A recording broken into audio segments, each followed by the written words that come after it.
Yeah. Uh. Uh. Daily to daily to. You think it ain't when it is. You think it won't when it whiz. We are here and we are in motion. We do this thing. Taking off left lane, no coasting. It's going down, baby. Uh-oh. Daily Go Get a Business Show all up in your area. Listen, I got real bad allergies today, but it's going to be all right. And I say it's going to be all right. You think that it's not going to be all right? Yes, it will. Here it is. Hump Day Wednesday, the 16th of the month. And we are in motion. Everything is going to be good, man. Today, on Daily Go Get a Business Show on this Wednesday, on this half day Wednesday, we are talking about how to decide whether they get a second chance or not. You know, we talk about second chances sometimes, but sometimes when we start talking about second chances, we got to talk about whether we are actually the ones who decide whether somebody gets a second chance or whether something gets a second chance or not. And sometimes it may seem like you're not even in control of all of that, but we gonna see about it now. And we talk about it now. And we got it going on right now. Cal Chamberlain, mi favorita, is all up in the place. It's good to see your face. That's word. And Stacy Stace, Stacy says, S Cook, is a good look. How you doing now? TK right down for the night. What a hell of a sight. Yeah. And my big sis Robin Ming is here to do a thing. It's the Queens and the Kings. Yeah. So that's how it's going down. Emily Dunlap is in the house without a doubt, y'all. Yes, right. We turn it out, y'all. So how to decide who says that somebody gets a second chance or not?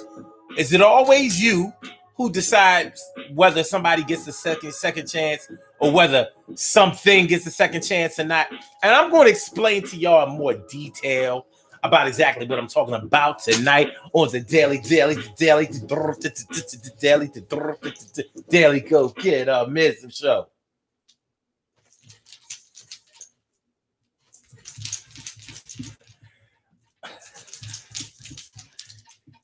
So let's get it popping, shall we? Shall we proceed? Oh, yes, you may. We do is just like back in the day. What you say? Hey. Urban Therapy with Sun 752 with this your daily. The Daily Go Get a Business Show. We do this every single day. Every day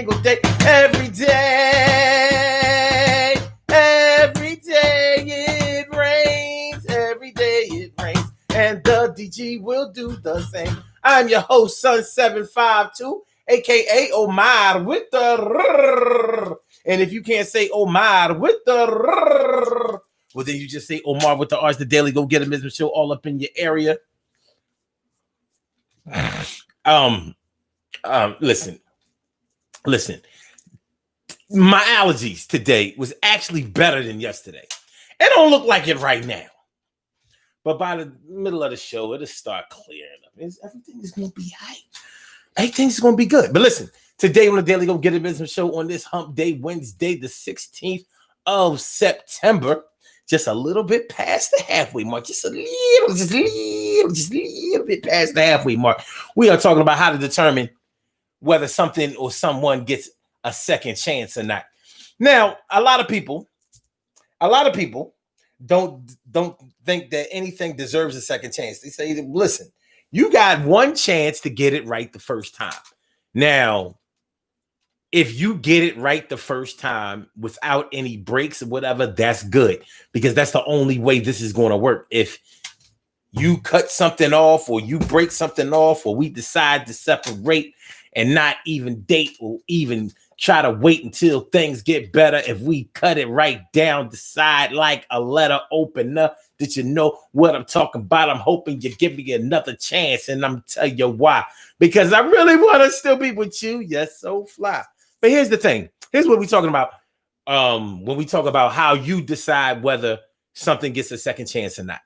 There are times in your life where you may have where you may have messed up. You may have done something that could have ruined, stopped, cut off, discontinued something that you were doing or something that you were a part of.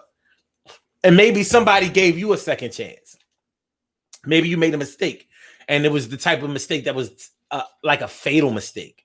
It was something really bad that in other situations somebody else might have said, you know what, I'm not messing with you no more. I ain't. That's you can say that was a mistake, but I don't think that those types of mistakes can be excused. But they may have given you a second chance. You may have messed up on purpose, and you may have messed up by mistake, but it may have been something so serious that, you know, the average non-forgiving person probably would have said, nah, I'm good. We gonna move on to greener pastures, baby. But listen, it's been real. I'm glad I had this experience, but we ain't gonna have no experiences no more. That's over. That's over. It's over like Rover. You know what I'm saying? So they may have given you a second chance. Now enter the dragon, where you are now giving. Now they have messed up. They have done something. The time has come where you need to decide whether they get a second chance or not. And you decided.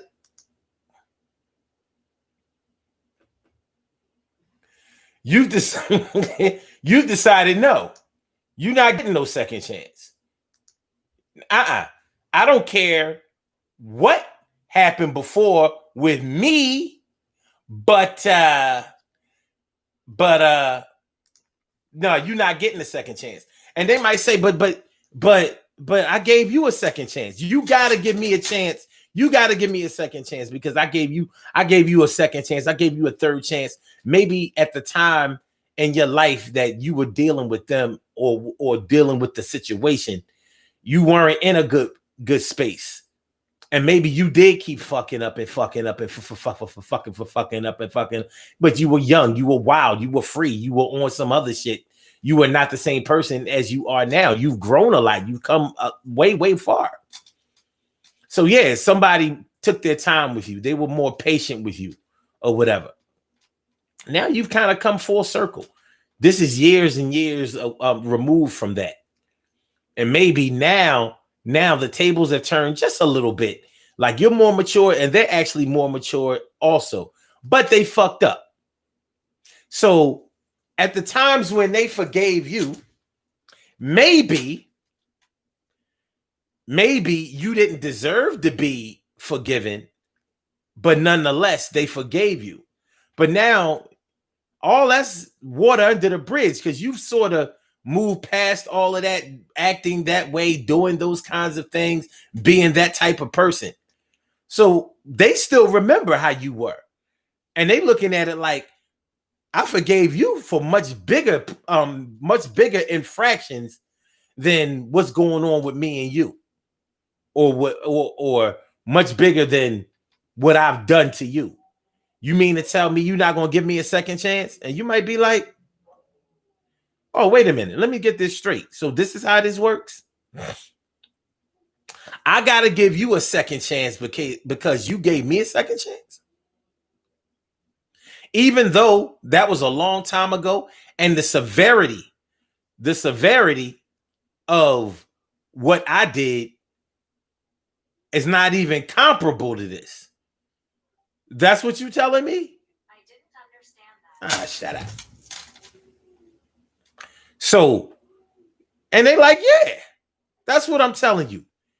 You know, you can't just cut me off when I didn't just cut you off. You can't just not give me a second chance when I gave you second chances, second chances, second chances, third second chances, fourth second chances, even third chances. And you like, I understand how you feel. I really, really do. But listen, I don't do those things that I used to do anymore. And not only that, even if I did, I decide whether I want to give somebody a second chance. You don't decide for me whether I give you a second chance or not. That's my decision. And you're right. You're right. It is your decision. And it should be your decision whether somebody gets a second chance for doing you dirty or not. It should be 100% your decision. But your sense of justice may not see it that way. your sense of justice, your sense of fairness might look at it like, oh, okay. So when you was crazy, when you was wild, when you was out there, when you was doing whatever you wanted to do, somebody put up with your shit, but you won't put up with nobody else's shit even for a little bit. Not even a little bit. Not even for a little while. You're not even trying to have no discussion about that. And you're not really wrong for that. But you might feel wrong for that. Like, because look at it like this. What if it's a situation where you really, back when you was fucking up, maybe you didn't really want the situation in the first place. And maybe that's why you was fucking up. You ever think about that? Maybe when you was fucking up, it was because you didn't really give a fuck. But they did, and that was why they gave you so many chances to get right. Now, things have changed a little bit, and you became a little bit more dependent upon them, grew up a little bit, and you knew that they was 100% because they put you on. But at the same time now, it's not the same situation as it was before. You really are ready to move on. You might be ready to go. But they like, nah, don't be ready to go. I deserve a second chance. You're thinking to yourself, maybe not verbally, this might not be something that you want to express because it really doesn't sound so good coming out of your mouth. But you might be thinking like, I really don't want to give you a second chance. I don't want to give you a second chance because I don't really want a second chance with you. I'm really ready to move on. See, now you got a whole lot of shit you got to deal with because you're really not being fair, but you don't really owe a person that fairness. After all, they fucked up though. But what if they didn't fuck up? What if they just want a second chance to make the love better? Huh? What if they just want a second chance to make the love better? Now, this is if we're talking about a romantic situation, if we're talking about your boyfriend, your girlfriend, your spouse even. So you may have had it with the situation like, I guess it's really only right that you fucked up anyway because I've been ready to go. But this gives me the green light. But they saying, nah. No. We can work it out. And you like, no. We can't work it out. And they like, yeah, we can work it out. You're like, no. We can't work it out. There's no way you can fix this thing. Yes, we can. We can go to counseling. You're like, well, I go to counseling. God, I don't want you.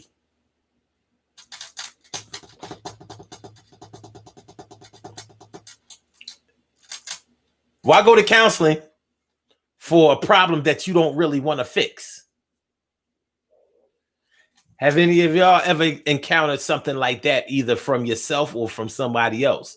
Have you ever had to go to counseling for a problem that you weren't ready to fix? Like you could be on drugs and you ain't ready to stop getting high. You ain't there. You are not ready to get clean in any kind of way. But somebody is ready for you to get clean. And for them, you want to get clean, but you really don't want to be clean because you still getting high. You like getting high and you're going to get high again. Just to get high, just to get high, just to get high, just to get high. My brother Ansel Jones is all up in the house. What's going on, my brother Ansel Jones? How you feeling, my brother? Thanks for coming through. Appreciate it. And Annette Davis, the number one. Annette Davis, the number one. What's going on, ma? Good to see you. Good to see you. So y'all understand what we're talking about tonight. How to decide whether something or someone deserves or gets a second chance or not. Are you always in the driver's seat of the determination about whether to give somebody or something a second chance? What do you think? What do you think? What would you do? T. Gary Wright says, don't be stealing my nickname for Stacy. Stacy. So I've never said Stacy Stace. Oh, really? All right. You might want to check the tapes, dear. You might want to check the tapes. I mean, She wasn't all. Anyway, that's all right. Stacey Green will come in and we'll rectify this situation. You know what I mean? So people stealing members now. Yeah, I mean, I'm sharing followers now. That's what's up, though. Robbie Ming says, it's all according to what the person has done to me in order for me to give them a second chance. That makes sense.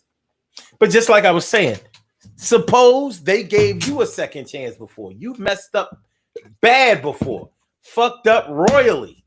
And they did. They gave you a second chance. Has anybody ever given you a second chance for a fuck up that you knew you didn't deserve a second chance for? Like, has anybody ever given you a second chance when you knew you was cooked? You was cooked. You was finished. You was through. You was done. Take the fork out, stick them in, cut them with a knife. Have you ever done it? Maybe back in school.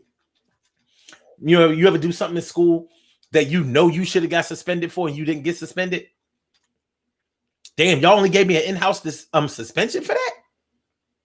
Either that or they totally let it ride for some reason. You may have never even found out why they let it ride, but they let it ride.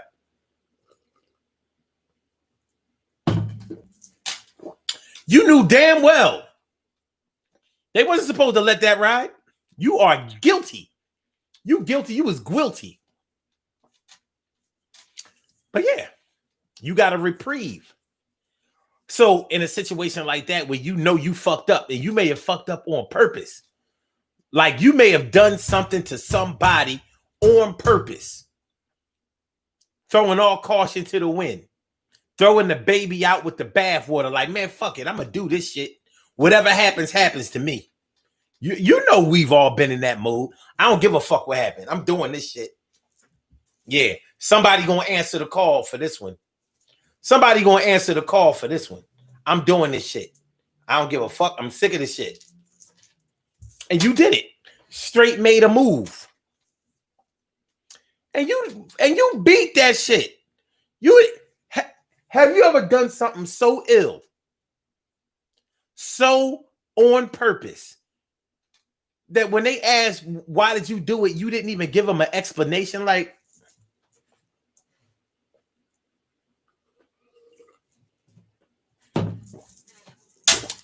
whatever happens, happens. Y'all do what y'all gotta do. You just waiting for them to bring down justice on you. And they didn't. When you take a situation like that, when your mind frame was like that, when you was in total I don't give a fuck mode. Total I don't give a fuck mode. And somebody still gave a fuck about you, even though you didn't give a fuck about them. You didn't give a fuck about this. You didn't give a fuck about nothing. But they still said, no, for him or her to be acting that way, like they don't give a fuck, something must really be up.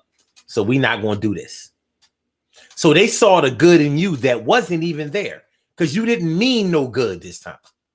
Y'all know, y'all got to know what I'm talking about because either y'all have done it or you have come across somebody else who did it. And you had to make an executive decision like, this thing that they did will put them all the way out of here. All the way. It's like when you do a crime on purpose and get probation. Yo, I'm supposed to do years for this shit. I am guilty. Judge like, nah. Probation. Like probation? I'm not going to report.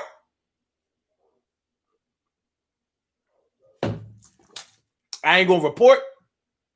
I ain't paying no restitution. Somehow your lucky ass kept beating it. Till you finally got your shit together. Like, yo, I was tripping. But you may have been at that point in your life where somebody gave you a second chance when you didn't even deserve a second chance. And now it's your turn to give them a second chance. And you're like, nah. See, the difference between what I did and what you did is my feelings hurt. You hurt my feelings. Plus, I don't like you that much. Just to keep it 100. Why should I give you a second chance? I don't want a second chance. Why should I give you a second chance when I don't even want a second chance with you? I don't think it's going to happen. Carol Chamberlain says, what the hell is this? Tit for tat? And sometimes it be like that. Well, I helped you out. You can't help me out. All the times when you were down, all the times when you were hurt, all the times when you was dead pop, fucked up in the game.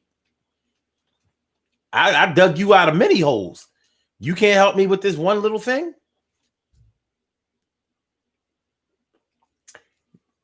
The fair side of you is saying, yeah, I should help you.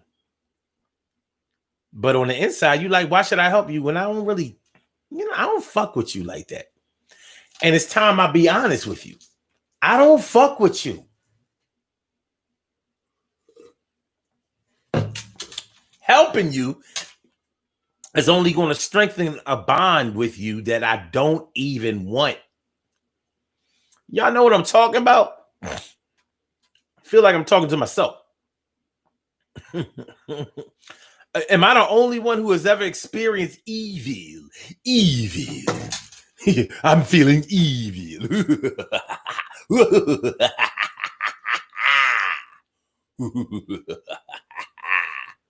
Stacy Green is all up in the house. It's Stacy Stace. What's going on, Stacy Stace? How you feeling? Good to see you, Miss Green. Good to see you, Miss Green. Where the other Miss Green? Where your cousin Valerie, your sister Valerie? And I see it's Charlene Curry. Charlene Curry. What's going on, shit, Charlene? How you feeling, to Charlene? Good to see me, some you. That's my word. So tonight on the Daily Go Get 'Emism Show, we are talking about whether you decide, how you decide whether something gets a second chance or not. How you decide whether something gets a second chance or not. So we were talking about when somebody has given you a second chance, a second chance, a third second chance, a fourth second chance, all the way to a third chance. You kept fucking up. They kept forgiving. They kept helping out. They kept looking out for the cookout. Now, they done fucked up. And they like, and you ready to be like, all right, look, this situation that we are in is toxic. It's toxic. And you know how to determine whether something is toxic or not? Honestly, as far as I'm concerned, the toxicity of a situation is determined about whether you want it or not. Because if you fight for something that you don't want, you are in a toxic relationship. If you fight for something that's bad for you, you are in a toxic relationship. It may not seem like it because you be like, okay, it's not toxic. We don't fight. We barely even argue. Are all situations where there's no violence and no disagreements good for you? Sometimes you just don't fucking like it. I don't know about y'all, but the worst thing that can ever happen to me is for me to have to do something every day that I don't like. People have jobs that they go to every single fucking day that they hate. They doing it strictly for the money. They don't like what they do. They get no personal fulfillment, no spiritual fulfillment, no emotional, no mental stimulation, nothing. They like, I'm doing this shit because I got bills I gotta pay, and this is the best way to pay them. But I can't fucking stand it. The best way to know whether you like something or not is to ask yourself if you would do it for free. Because there may be times when you have done what you do for money and you've done it for free. Pro bono. Like, all right.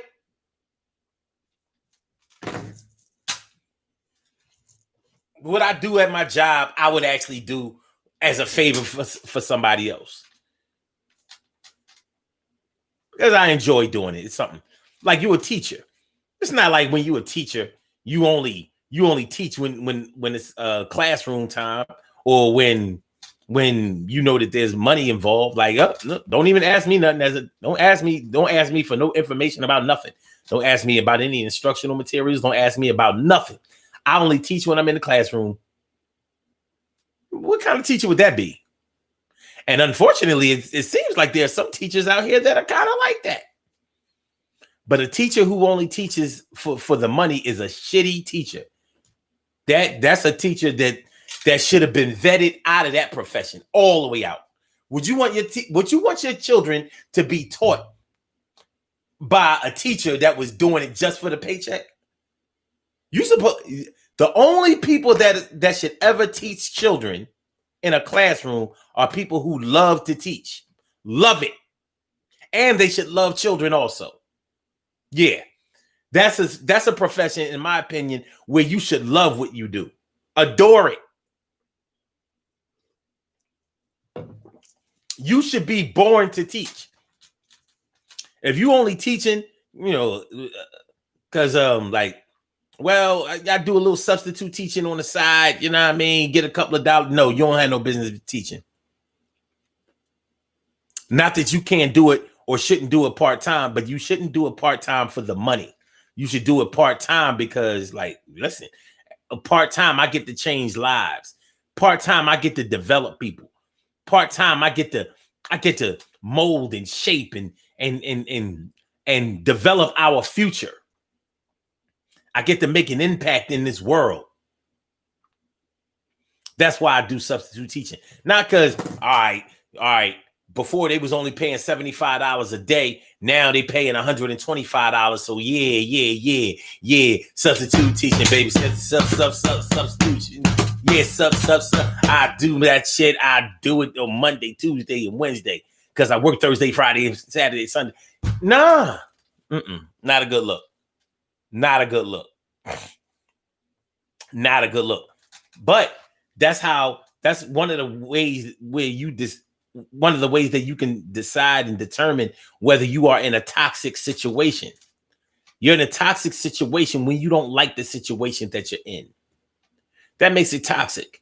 So you supposed to be in a relationship where two people love each other, but you don't love them. You don't love them. You've been dating them, seeing them, being with them because either sex is good or they break bread. You got bills to pay, they financing. Or you was in between relationships. In between the time, like I need physical, sexual stimulation, and they are able to provide that. Plus, they okay, but I don't have no intentions of being with them. I don't want to be with them. I want to be with somebody else that I don't even have my eyes on yet. But when they come along, this person getting dropped with the quickness. That's a toxic relationship. You're the one who's toxic. Think about it. You're the one who's making it toxic, but nonetheless, you're in a situation where you do not appreciate what you have or what is there, and that's going to make you act accordingly in a negative way. It's going to make you act negatively. Regardless of whose fault it is, you don't have any business being in this relationship because it's toxic. It is toxic. Toxic. If y'all want to talk about this topic tonight, y'all know y'all can call in. You can call into the daily go get Mism show. And the number to call is area code. I said a 319-527-6199. That's the number to call. I said a 319-527-6199. Yes, y'all. I said a 319-527-6199. Yeah, get on the line. I said a 319-527-6199. Yeah, get your shine, baby. Get your shine, baby. Get your shine, baby. Get your shine, baby. Get your shine, baby. Get your shine, baby. Get your shine, baby. Get your shine, baby. 319-527-6199, baby. 319-527-6199, baby. It's the Daily Go Get a Business Show. Call into the show, press number 1, and that will let me know that you would like to speak, and then I will call you out by the last 4 digits of your telephone number. You can rock on it, do the damn, do the damn thing. And you know this is a totally uncensored show. Express your passion in any form of fashion. Just show a little respect, and I won't come at your neck. Do you know what I'm talking about? All right, so what y'all talking about over here? Because I've been flapping my gums all crazy. I'm flapping my gums all crazy. I gotta go all the way back up on y'all comments. Let me see what y'all talking about. Okay. Carol Chamberlain says sometimes it's just that way. It's better to move on. Yep, sometimes. Carol Chamberlain also says, I guess the question is how many times you effed up. Is it worth it to stay? You might wind up paying restitution for a debt that you don't even want to pay back. Like, no, I'm good. I'm willing to be the bad guy here. I'm good. Robbie Ming says, I decide if I'm going to give the person a second chance.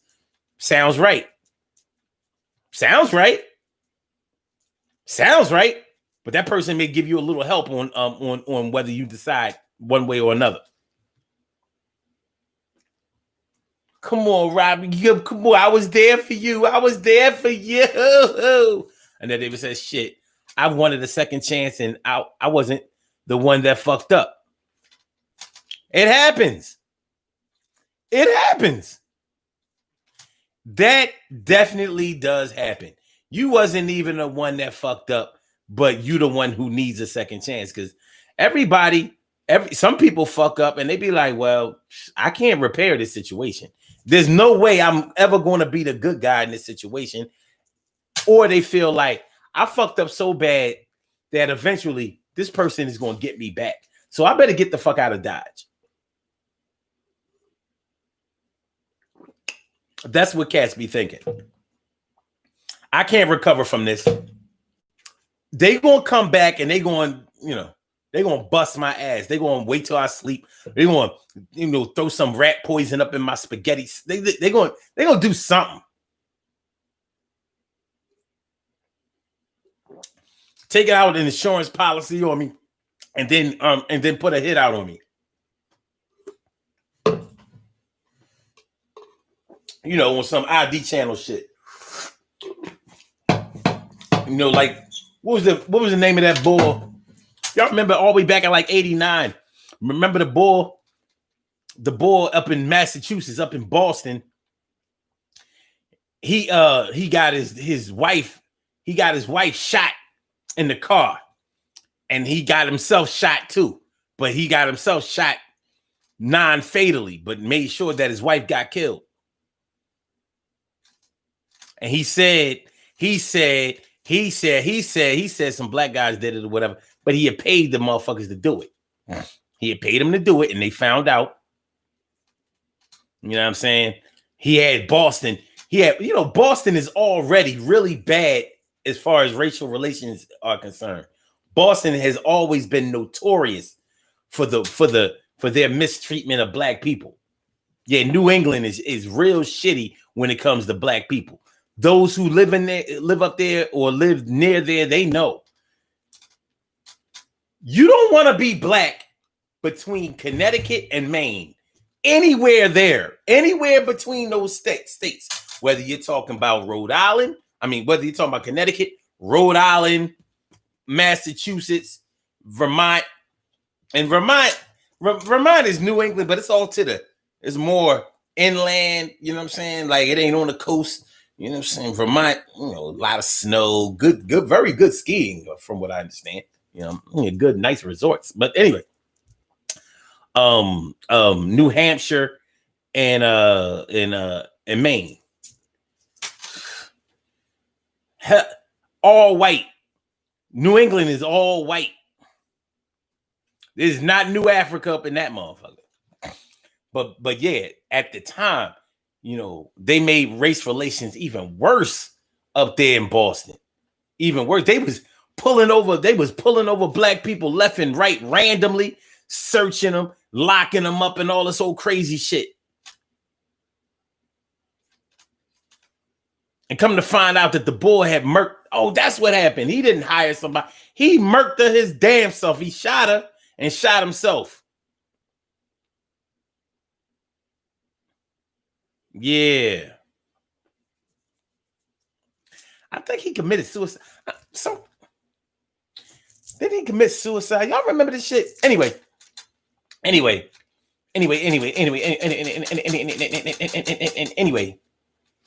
Yeah, sometimes it's a situation where somebody feels like they're never going to be able to recover from what they did. So they just say, all right, fuck it. I'm out of here. And the person don't want them to go. So you fucked up. You ready to be, cut off, broken up with, and all of that. And they like, nope. Let's do it again. You're like, let's do it again? Yeah. I forgive you. You're like, no. You can't forgive me for that shit. Nope. You can't forgive me for that. You got to break up with me. You got to leave me alone. You got to hate me. You got to block me on all social networks and even on your phone. You got to move away and make sure I never know where you go. They're like, we moving together. This is going to be you thinking y'all about to break up. They looking at it like, now you owe me the rest of our lifetime. We about to get married. You about to put a ring on it. I'm like, I ain't putting no ring on it. I bought the ring. Wait a minute. Let me get this straight, man. Let me get this straight. You telling me that I done fucked up and now I owe you a marriage for fucking up? Like, yeah. Couples go through all kinds of things, especially when they're spouses. So this will be the one thing that will bring us together forever. You can never say that I didn't look out for you. I'm looking out. Me and you. We together forever together. We're Run DMC and we're tougher than leather. Yeah. My brother from another mother, Norris Hill. I said my brother from another mother, Norris Hill. What's going on, my brother? Thanks for coming on through. It's always good to see my eyes on you. And that's true. And he says, instead of getting the axe, she showed me a caring quality and asked me if I think anyone else could top it. Well. Robbie Ming says, well, maybe I screwed up on purpose. Yeah. I'm far up on the comments, yo. I'm gonna come down. TK Wright says, I've only given a second chance from my parents. I've only been given a second chance from my parents. The one time I had a boy in the house, my parents were like, I felt horrible. Never did it again. Other than that, I'm an angel. Am I reading this shit right?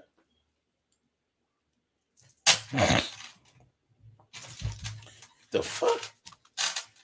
Shit. YouTube gonna fuck. They gonna fuck. I'm gonna lose my channel over this shit. When people start declaring themselves angels, well, you got to remember that Satan was an angel too. Yeah, I mean, I'm just saying. I'm not saying that you're satanic, but he was an angel. He was an angel. Nobody can deny it. He was an angel. He was an angel. If his name was actually Satan, because ain't Satan like some European shit? So, what was the devil's real name? Well, the 5%ers say that it was Yakub, which is Jacob. Yakub. Yakub, he was a straight Jew. Yakub. Carol Chamberlain says, sometimes the hurt can be so deep that you can't get over it and can't see your way to give them a second chance. Exactly, Carol. But you may have fucked up before. You was the one. Now you got your feelings hurt. Maybe you was hurting feelings on purpose or by mistake or whatever was going on with you back then. But they found a way to dip, slip, avoid the hurt, and they still They still gave you second chance, man. They gave you second chances. Now you ain't trying to give them second chance. You ain't trying second chance, Bama. Yeah, man. But it is your decision. You don't have to give somebody a second chance for something that you don't want. You don't have to do that. And sure, they can scream bloody murder and all of that, but that'll have you thinking like, well, if you scream bloody murder because I won't forgive you for your fuck up, who's to say you wouldn't have acted a fool if I gave you a second chance? You acting like this because I said no. So you mean to tell me you wouldn't have acted like that if I would have said yes, which was giving you the green light to fuck up again and fuck me over maybe? I don't know.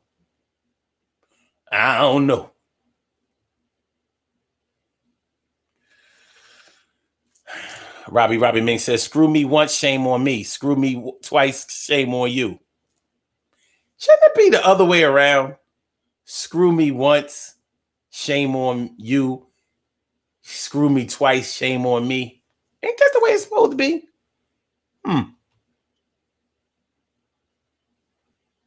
And that saying is only saying that when you give a snake a second chance to bite you, that's on you. You knew he was a fucking snake or she was a fucking snake. All they do is slither and slithering around on their belly. Like, you never seen anybody, even babies don't crawl on their stomach. This motherfucker ain't using no hands. They're on their belly, just slithering. It's working. They moving fast. They slithering faster than you can walk. You knew they was a snake. So you like to play around with snakes? Some people like to wear snakes as jewelry, wear snakes around their neck and all of that shit. Well, if he choked you out, you know what it was. Robbie Mink says it's not Halloween yet, Omar. I'm just saying. No, it still says getting that unwanted bond can make you one physically ill. Oh, can make one physically ill, like puking from drinking too much. It's the truth. It's the truth. That's toxic. Somebody wants you to want them, and you don't want them. I want you to want me. I'm going crazy knowing he will be your lover tonight.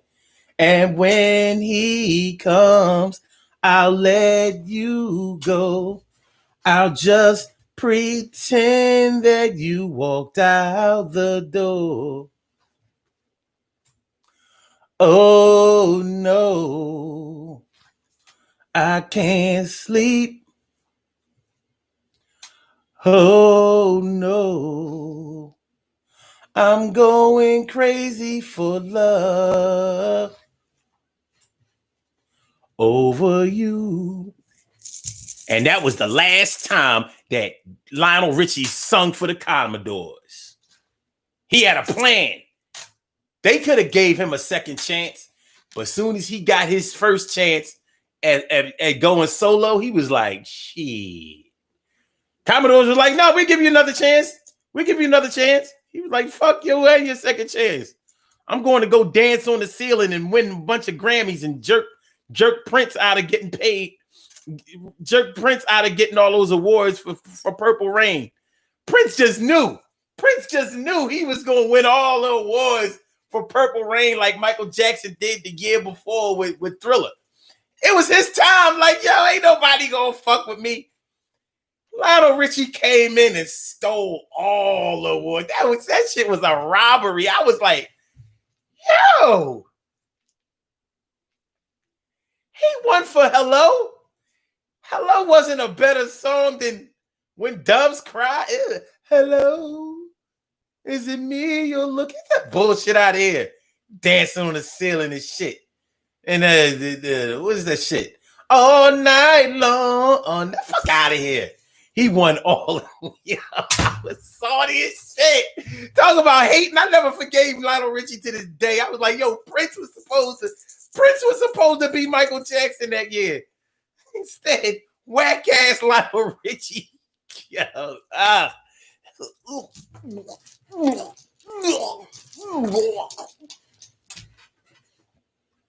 yeah, I'm still hating on that shit. Shit fucking, yo. Annette Davis says, so you don't want to be with them, but want to be in them?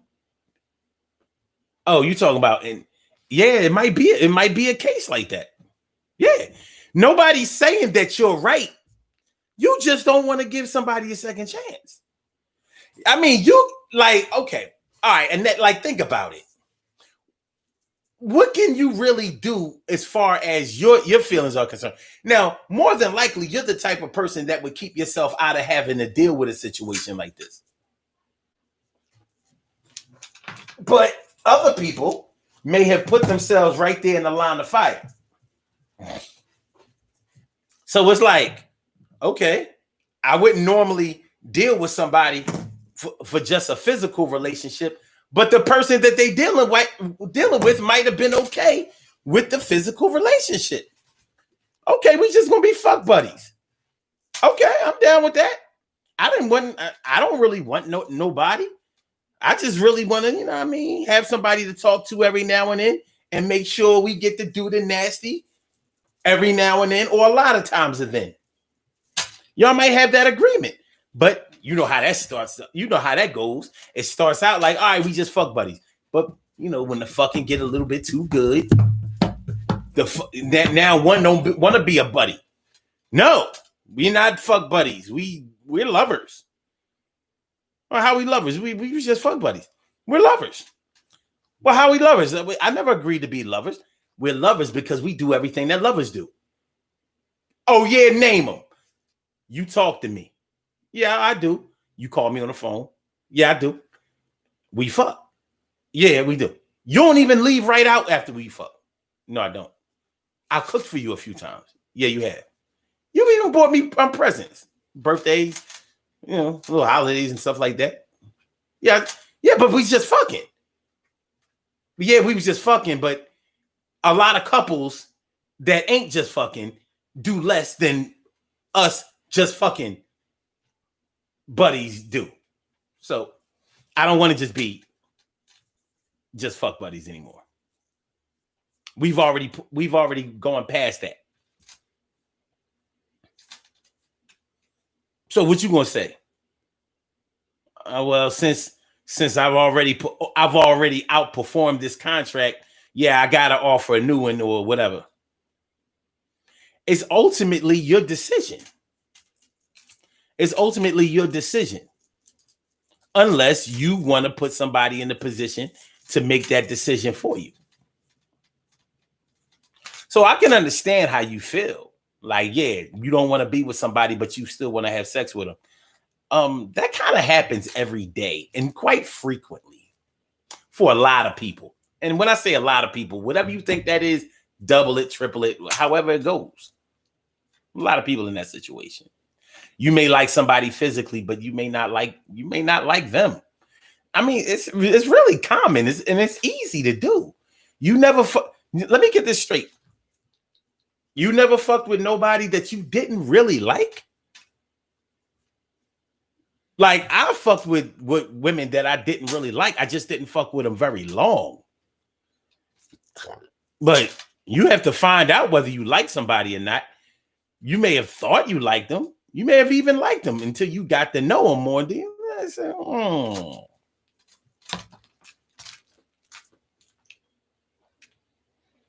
I don't like it. Stacey Green's talking about New England. She said it's very racist up there, especially Boston. That shit terrible. Fucking terrible. I do not like New England at all. Nothing about it. Except they have very cheap seafood, extremely economical, and very tasty, I might add. It's like different. This shit fucking different.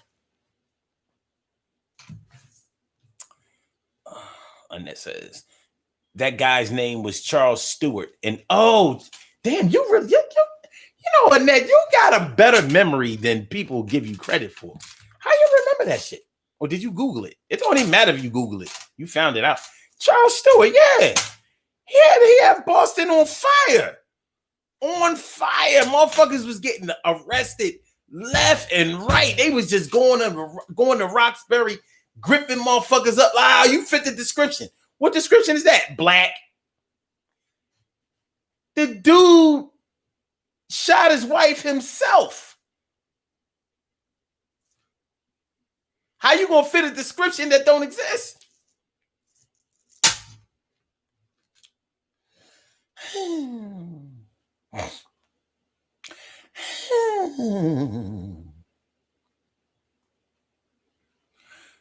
Carol James says, leave Taki alone. She's an angel.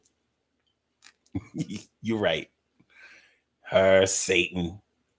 So angelic. Lucifer. Oh, well, Taki is good people. She okay. Ansel Jones says, it's a new day and they still messing up. I'll get the door for you. Shirley Cheryl, the world's most precious and greatest pearl in the world. Shirley Cheryl, the world's most precious and greatest pearl in the world. Narsil says, hell yeah, Prince was ripped. Yo, he got shitted on. Yo, Lionel Richie pulled down his trousers and drawers, came on the American Music Awards and Grammy stage and take that, motherfucker. You ain't winning shit. He beat him in every fucking category. I know Prince, nobody ever talks about that year. But I know, you know how sensitive Prince was. You know, he was a diva. He was a little girl.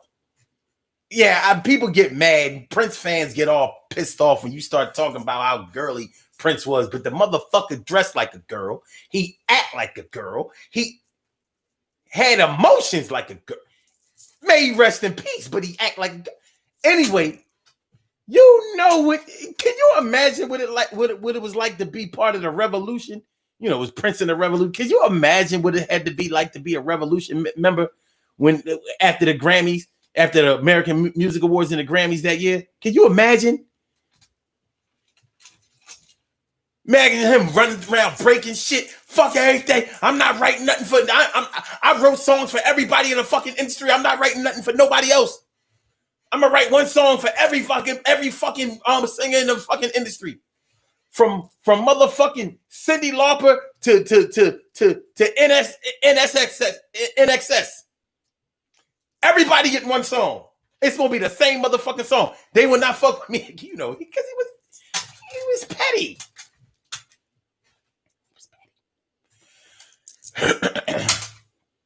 Robbie Ming says, I like Zoom by Lionel Richie. No, Zoom was by the Commodores. It was not by... Lionel Richie didn't have songs like Zoom. He didn't have songs like 3 Times a Lady. He didn't have songs like, oh girl, like Just to Be Close to You. He didn't have songs like that. The Commodores had those songs. Even though Lionel Richie wrote those songs, he had soul when he was with the Commodores.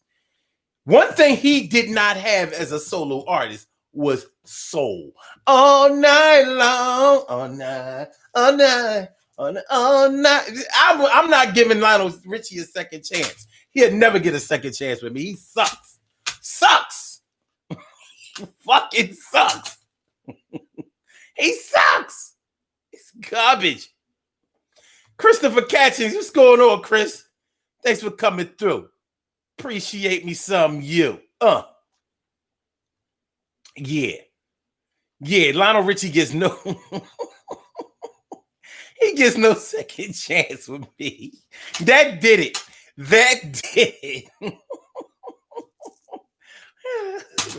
Narsil says, Love Will Find a Way was the last Lionel Richie's I dug. Last line. No, I'm not giving no. My brother from another mother. He's not gonna. You're not gonna get me with your vast knowledge of music. I'm not fucking with that goddamn Lionel Richie, that big chin motherfucker. No. He got a chin bigger than his big ass head. He got a big head. But he got a chin bigger. His face big as fuck. Lionel Richie got a big face. Got a nerve not to have no beard. If you don't put some fucking hair on that face.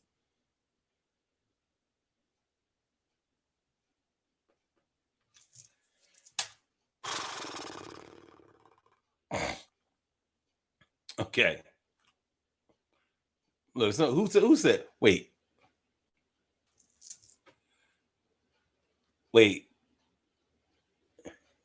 All right. Carol Chamberlain says, Zoom and Easy were my faves. Easy like Sunday morning. I'm telling you, he had soul. Even though he Lionel Richie was smart because he eased country songs into soul music, into R&B. Like I was like, so ain't nobody gonna say nothing about this country sound shit. Sail On was a country song. That was not R&B. Down the line.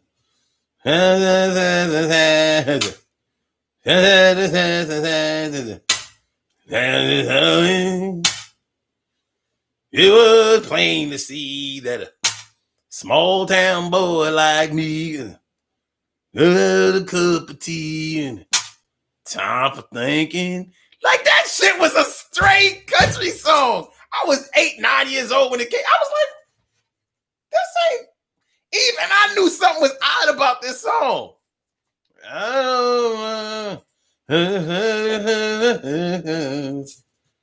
I give my money, my time.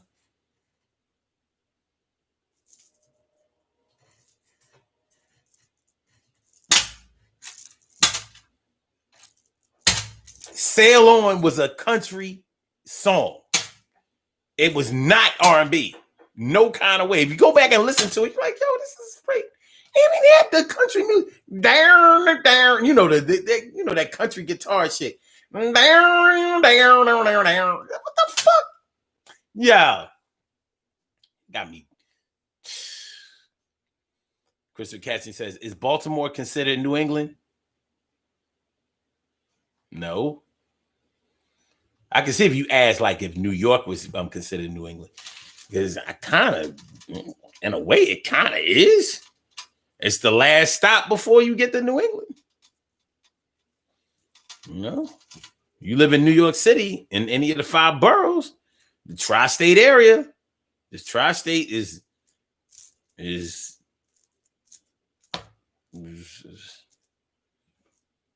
Connecticut. Well, yeah, seconds. Connecticut and Jersey. But if you live far in, the tri-state could be Pennsylvania, because you can get to the Poconos kind of fast from New York City. You can get to the Poconos from New York as fast as you can get from New York to Philly. It's kind of crazy. It's kind of crazy. It's quite crazy. But yeah, how you decide whether you're going to give them a second chance or not. It ultimately is your decision. And you might be dead wrong for the decision that you make, but it is your decision. You don't have to give anybody a second chance if you don't want to. It's your decision.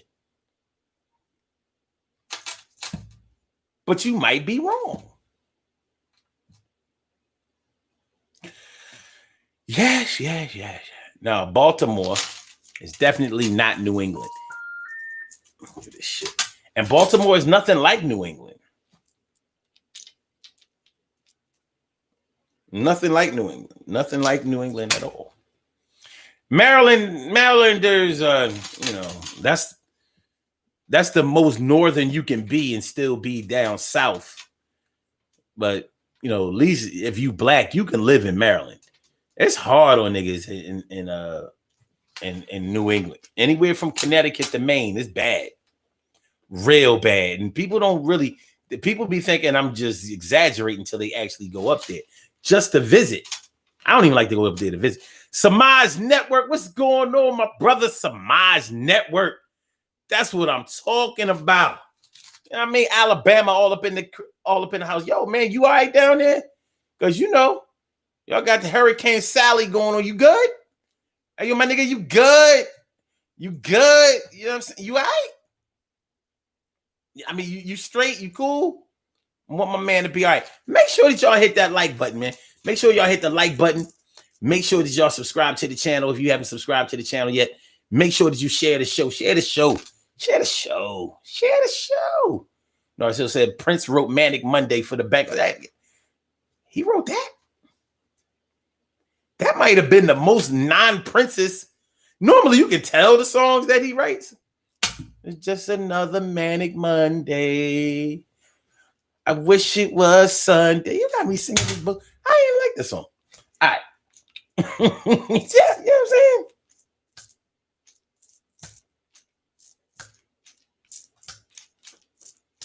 Next thing you know, you're gonna tell me that he wrote Outlaw. He wrote Outlaw for Bon Jovi and shit. Cause I'm a cowboy on a steel horse I ride. I want it, dead or oh yeah, it was called Dead or Alive. My bad. Wanted Dead or Alive. My bad. I'm talking about some Outlaw. Never mind. TK writes it value just to be clear. You gave my life so much value.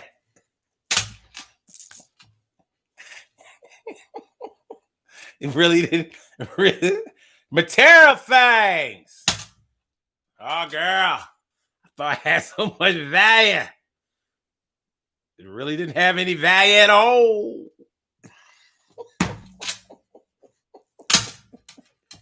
Because I was a lonely man. He came, he gave my life purpose. I'm not fucking with y'all. You know what I'm saying? Yeah. New England is everything above New York. And I'm not so sure that New York wasn't originally part of New England. Because it's called New Amsterdam. That was the original name. It was called New Amsterdam. Okay, anyway.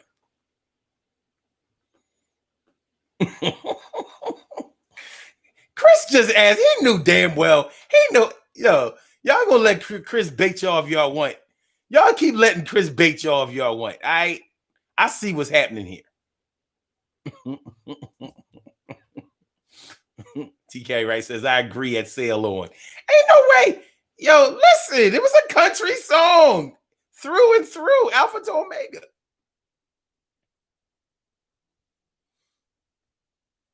Funny feelings, that was Commodore's funk. Yeah. Brick house. She's a brick house. She's mighty. Just letting it all hang out. Y'all, what are we doing here? We not giving that Lionel Richie a second chance. Speaking of, you know how much he don't deserve a second chance. He wrote a song called Tennessee. He wrote an album called Tennessee, and it was the exact country duplicate of that All Night Long album. Whatever the name of that album was, it was. So listening to all of those songs, straight country, and that shit was bad. Because Lionel Richie never made another album. He had that hit album, he just hung the shit on his shelf. Like, I got all the publishing from that album. This shit went like 8 times black. Look, man, I'm eating. Like, I made more money than the record company. I'm just living off residuals. My non-biological daughter, Nicole Richie, she half-ass famous off the strength of me hanging around that hoe. You know, the rich hoe, Paris Hilton, doing hoe shit. We eating off of that too.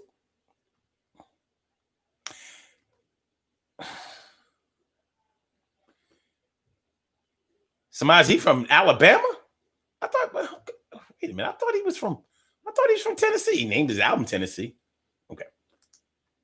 Where is Lionel Richie from? Lionel Richie Oh, was born shit. in Tuskegee, Alabama. Tuskegee, Alabama. I'll be damned. Well, I'll be damned. He wrote an album called Tennessee. Go figure. Maybe he lives there. I don't know. Uh-oh. Y'all about to make me. Nah, hold on. Y'all about to make me y'all about to get my shit fucked up. All right. Robbie Mink says he wrote those songs so they were his. Okay, we agree on that.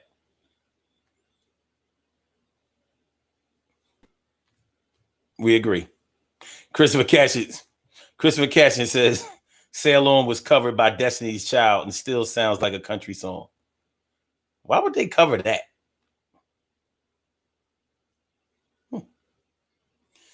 Chris says Midwest is the worst for black people by far. No, it's not. It's bad. But, you know, because I have family in the Midwest, so I've had a chance to be around them niggas. The Midwest got the worst white people and black people. Yo, that motherfucker is different. Stay your ass on the East Coast or the West Coast. The Midwest cats are different. But they have such a bad problem with segregation in the Midwest. But I attribute it to them. I attribute it to them not being around a large body of water. You can say that the Great Lakes are a large body of water, but those St. Louis cats, they different. Chicago, Milwaukee, Indiana.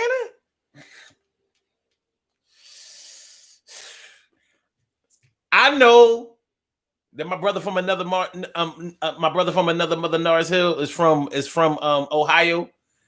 But to me, them Cleveland and Cincinnati cats are all right. I think we need to take Ohio and donate it to the East Coast. Because y'all not like them. It's the difference. I would have took Michigan and made it the East Coast too, because let's face it, Ohio and Michigan are on East Coast time. And half of Indiana is on East Coast time.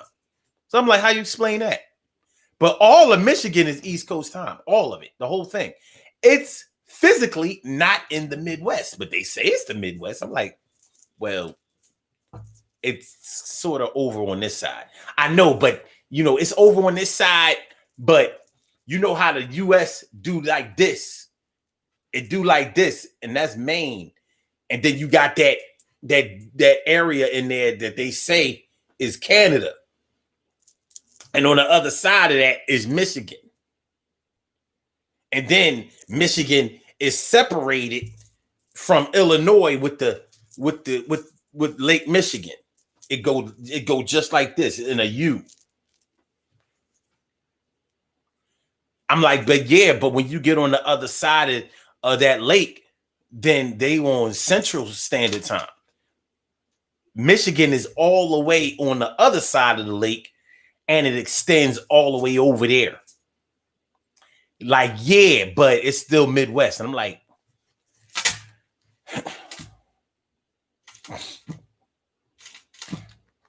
okay, you say so. You can get to Cleveland in 8 hours from Philly. You can get to Detroit in 10 hours. And not even pushing it. This is regular 75 miles an hour.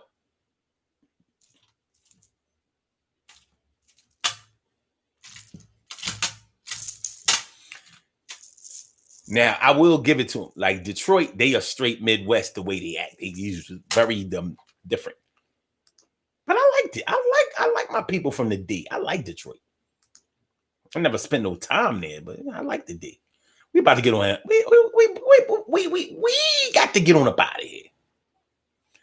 I think I'm having a little bit too much fun with y'all tonight. This don't even seem like a show. Have we covered anything?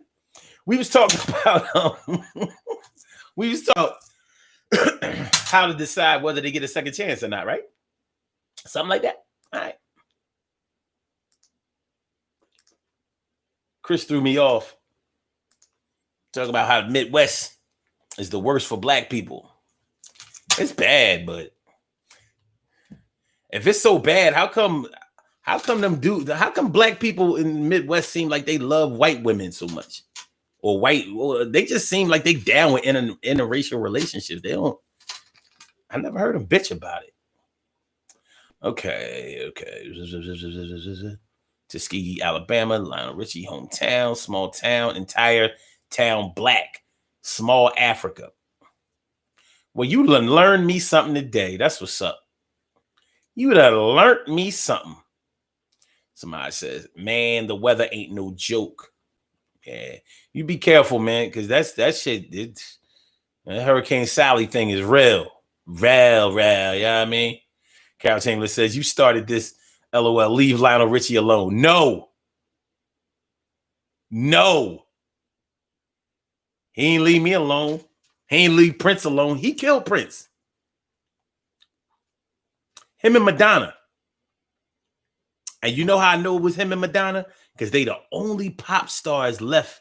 They the only real famous pop stars left from the 80s. The 80s are gone. Everybody from the 80s is gone. Whitney Houston is gone. Michael Jackson is gone. Everybody's gone. They all gone. They're gone. Rick James is gone. Tina Reid, everybody from the 80s, they all gone. They're all dead. And that damn Madonna ain't even been sick.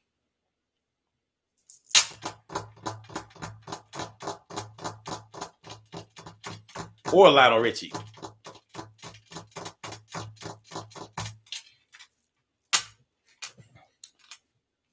Prince died with fentanyl all in his system. They talking about he died of an overdose. And that's David says, Brick House was my theme song back in the day. 36, 24, 36. What a winning hand. She's a brick. House. 36, 24. That was the measurements. Stacy says, I know, not exaggerating about up north. Listen. Look, Stacy, you know what I'm saying? That Midwest shit crazy.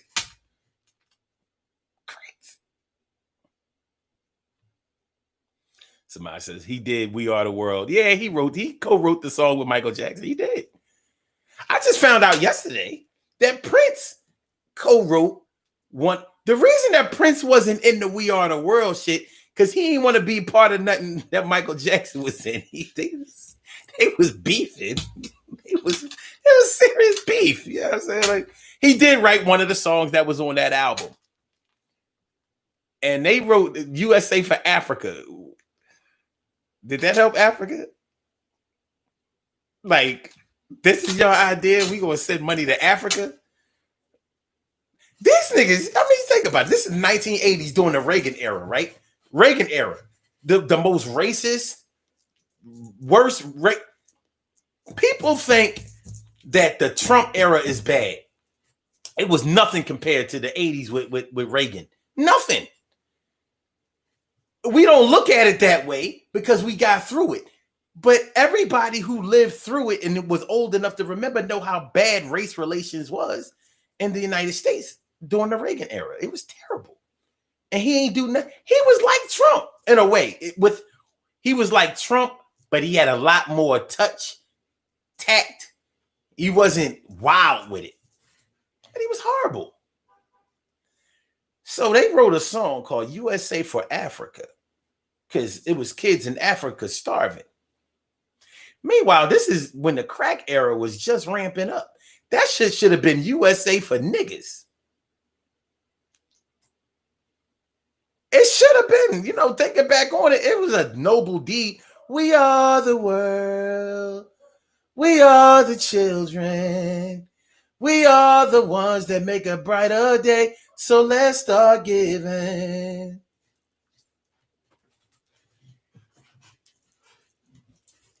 It should have been USA for niggas.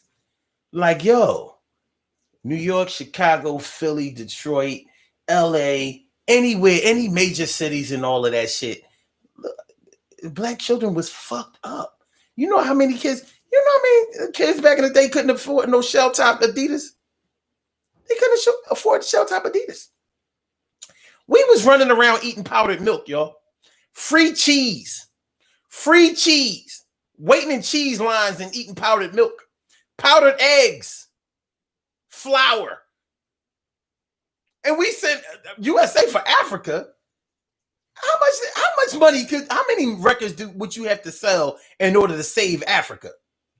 That was just another example of black people always taking care of somebody else's struggle while we like we eating like that. We was fucked up.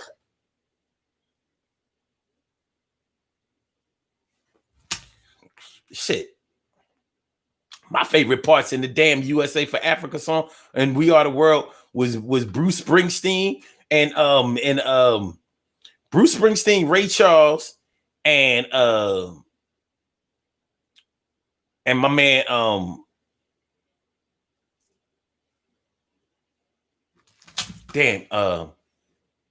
he passed, and that was my man. He was a great singer. You know, he sung I gave my all, but I guess my all wasn't good enough. Cause here we are right where we were before. Seems nothing ever changes. James Ingram. Cause his voice was so powerful. And I like the Bruce Springsteen part because Bruce couldn't really sing, but he just came in. We are the world. We are the children. We are the ones that make it bright. Bruce ain't give a fuck. He's like, fuck it. I'm selling just as many records as y'all are. He should have came on there and been like, born in the U.S. Ray Charles. I like the people who had standout parts. They had standout parts. Yeah, like, Ray Charles sounded dope. Oh, let me hear you.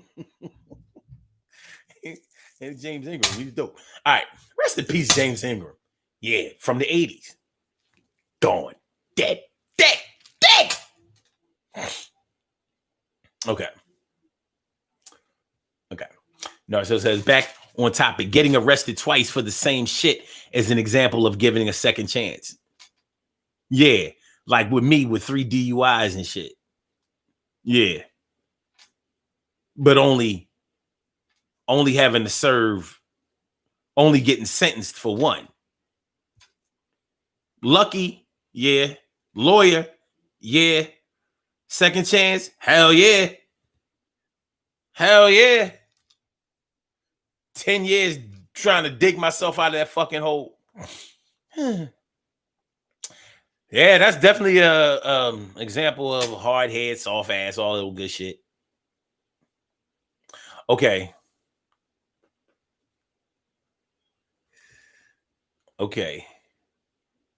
Carol said, give Lionel a second chance. I said no. Somebody says, come on, man. Everyone knows that he's from Alabama. I stay 40 minutes away from his home house. Listen. He don't deserve to be from Alabama. I think we should take away his Alabama card. The only reason y'all keeping him is because he made so much money and he had so many hits. But he sold the soul. He sold the soul. Come on, Lionel.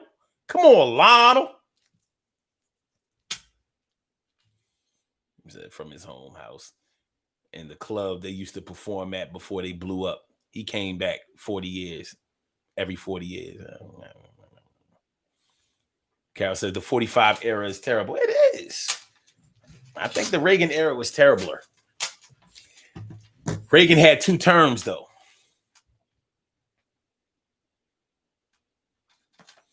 45 is definitely someone who doesn't deserve a second chance. Whew. Man, the closer we get to that election, man, that's gonna be a long day, ain't it, y'all? That's gonna be a long sight. Carol Chambers says, "Funny Commodores faded when Lionel Richie." Yeah, he was the heart and soul of the group, but they still had heart. They just took the soul away. Cyndi Lauper and Boy George. Yeah, they still alive. But that's only because Madonna ain't get to them yet. Their days are numbered though. Just Once by James Ingram. He had some nice. He was dope. He had an awesome voice. Awesome. James Ingram and Howard Hewitt. Akron's. I didn't know that. Akron's all. That's what's up. Oh. Stop hating on him. No. I'm doing these birthday shout outs. We have some birthday shout outs to do. Some people were born on this glorious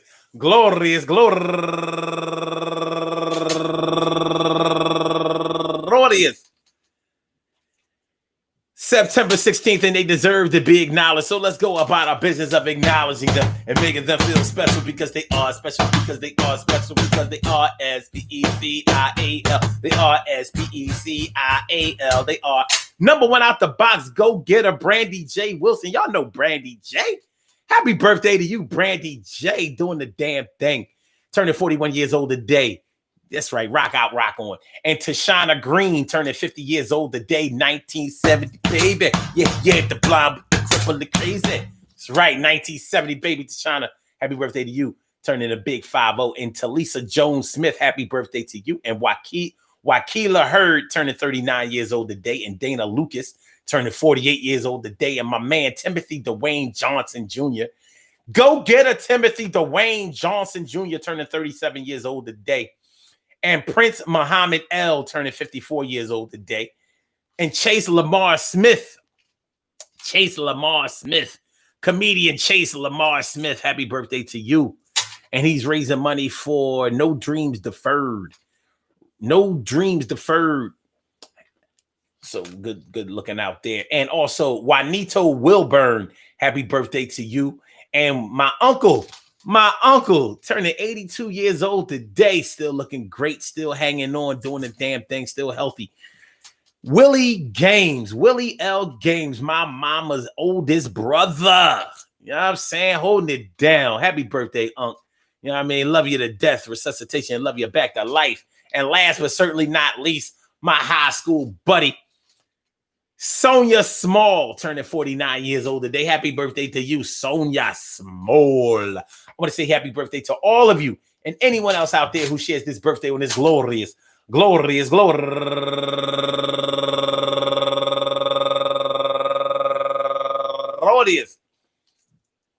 September 16th, anywhere out there in the world, worldwide, internationally, and universally. All of y'all go ahead and turn up. But don't turn up too loud. Just turn up loud enough so everybody can hear you. Rock out, rock on and do the damn, the rock out, rock on and do the damn, rock out, rock on and do the damn thing. You do your thing, y'all. Represent the queens and kings. You do your thing, y'all. Represent the queens and kings. Good things happen to those who wait. Great things happen to those who grind. And anything can happen to those who go for theirs. So go hard, go for yours. And remember, hold on. First of all, make sure y'all hit that like button. Hit the like button. Yo, y'all been listening to me for an hour and a half. The show was only supposed to be an hour. So I know if y'all hung in there longer than an hour, then the show must have been good. Hit the like button, share the show, subscribe to the channel. And what's going on, YS Books? That's right, 1970, baby. You with the blind, with the crippled, the crazy. We kicked it off when that Generation X shit. All right. Giving somebody a second chance. You need to be the one that decides whether they get a second chance or not.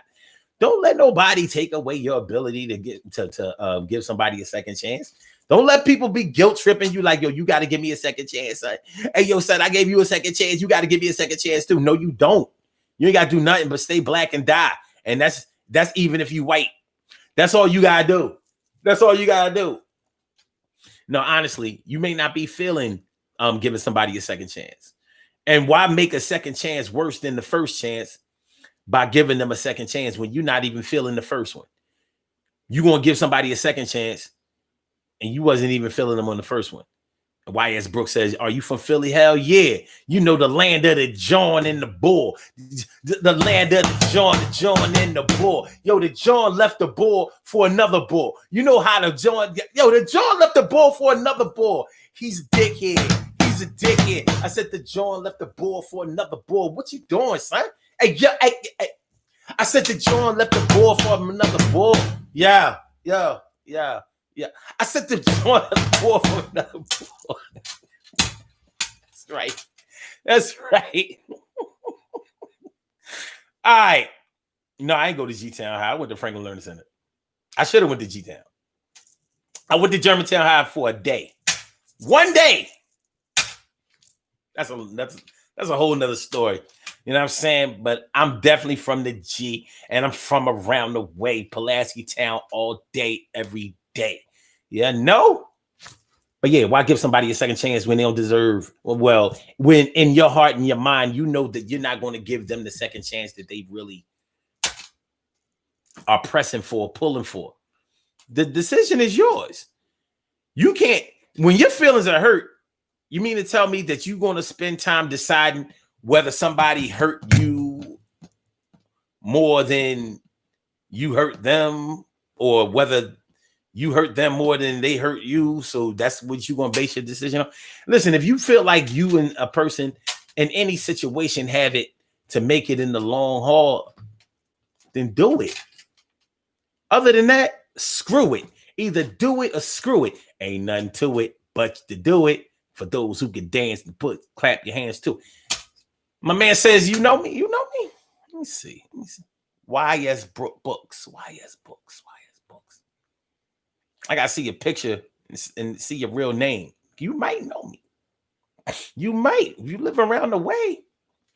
If you live in Pulaski Town or the Hollow on Haines Street, Dogtown, Brickyard, Yvette.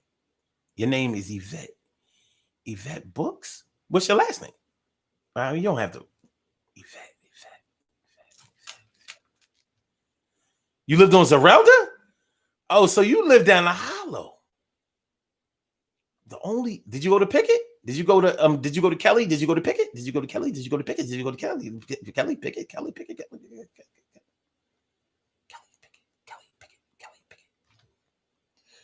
You did, Yvette. The only Yvette I remember from my classes was Yvette Stokes.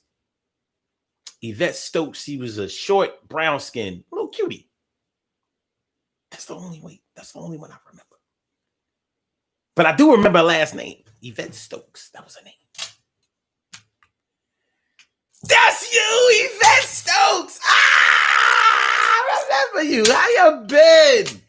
Good to see you. Yeah, we went to Kelly together. I think we was in second grade or some shit like that. Like second grade. Miss Williams. I believe so. I definitely remember you. Ain't that some shit? That's what's up, Vet. That's what's up. Bobby Hill C-Say is all up in the house. How you feeling, Ma? Good to see me, some you. Yo, Yvette, get at me. You know what I mean? Inbox me or something like that on Facebook. Inbox the God. Barbara Hill C-Say says, late, just popped in to say hi. And based on the title of the show, I'd say yes or no after I put things into perspective. And it wasn't as bad as I thought. I say yeah. Well, we got to get on up out of here. But we'll be back tomorrow night, 7 o'clock. Y'all know how we do every single day. Every day